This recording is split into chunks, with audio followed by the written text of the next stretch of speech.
जो उनको कहना था अपनी बात पूरी करके वो वहां से निकल रही हैं। चलिए सीधे आपको अविनाश के पास लिए चलते, प्रतापगढ़ से वो आराधना मिश्रा मोना से बातचीत कर रहे हैं, आपको सुनवाते हैं क्या कुछ वो कह रही है।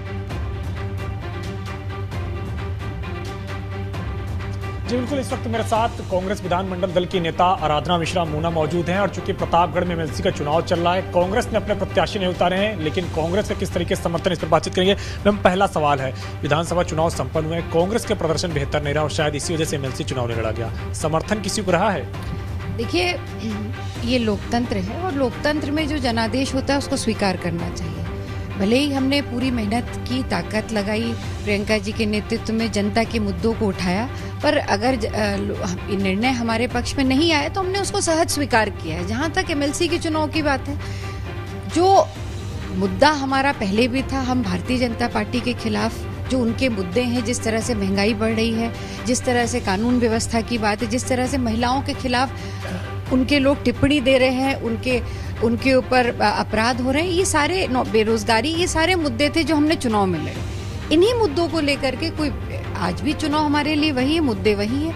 अभी कल ही हमने इतना बड़ा प्रदर्शन परसों महंगाई पर लखनऊ में किया, पूरे प्रदेश में हुआ, तो मुद्दे तो हमारे वही हैं। हमारा जो लक्ष्य है कि भारतीय जनता पार्टी को जो उसके नकारात्मक राजनीति है उसको शिकस्त देना, ये कल भी हमारा लक्ष्य था और आज भी। आप कह रहे हैं कि भारतीय जनता पार्टी को शिकस्त देना आपका लक्ष्य है।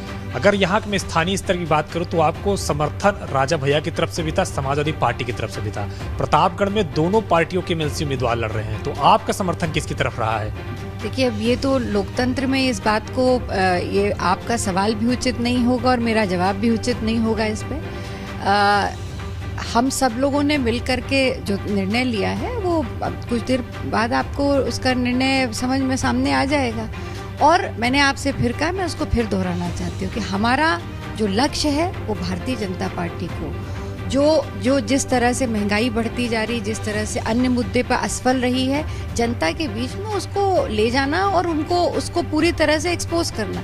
तो उस मुद्दे को लेकर के हम पहले भी लड़ाई लड़े थे, आज भी हैं। हमारी लड़ाई भारतीय जनता पार्टी के खिलाफ है। 36 सीटों पर कुल चुनाव हो रहे हैं, 9 सीटों पर भारतीय जनता पार्टी के जो एमएलसी है वो निर्विरोध निर्वाचित हो चुके हैं। 27 सीटों पर आज के लिए चुनाव हो रहा है। बीजेपी कह रही है हम ज्यादा से ज्यादा सीट जीतेंगे, 9 पहले निर्विरोध उनके हो चुके हैं। देखिए, पूरी तरह से सत्ता का दुरुपयोग अगर कहीं हुआ है तो भारतीय जनता पार्टी ने एमएलसी के चुनाव में किया।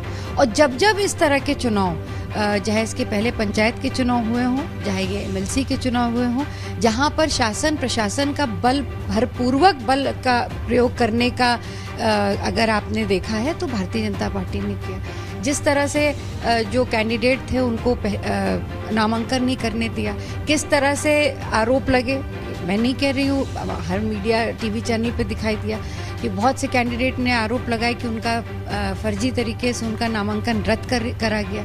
तो ये पूरी तरह से भारतीय जनता पार्टी ने एक लोकतंत्र की हत्या की है, एक तांडव रचा है उन्होंने, और सत्ता उनकी है, उन्होंने निर्विरोध करा लिए।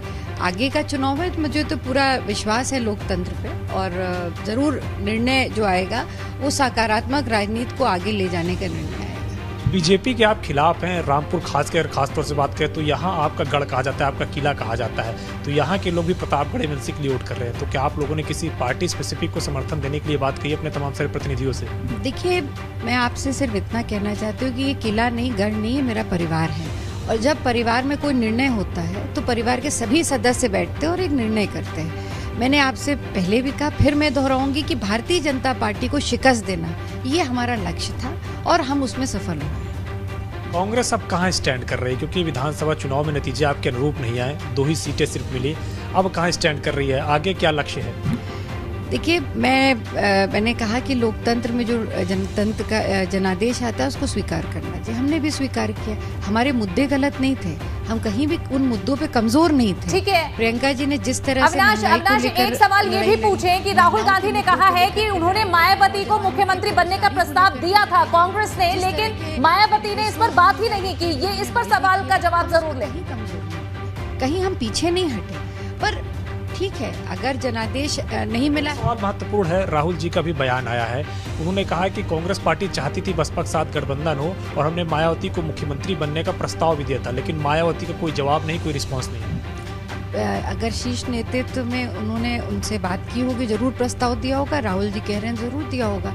पर आज आप देखिए परिस्थितियाँ क्या है। पूरी तरह से मायावती जी के नेतृत्व में जिस तरह से बसपा का वोट बिखरा है, जहाँ पे आप कैंडिडेट देखिए जिस तरह से मार्जिनलाइज्ड हुई है बीएसपी, तो ये कहीं ना कहीं नेतृत्व की क्षमता पे बहुत बड़ा सवाल है। अगर भारतीय जनता पार्टी की इस राजनीति के खिलाफ अगर बसपा रहती और हम सब लोग एक साथ आगे चल करके एक संगठित होकर के एक नेतृत्व को आगे बढ़ाते, तो मुझे पूरा विश्वास है Bharatiya Janata party triple digit में ना पहुंच पाती।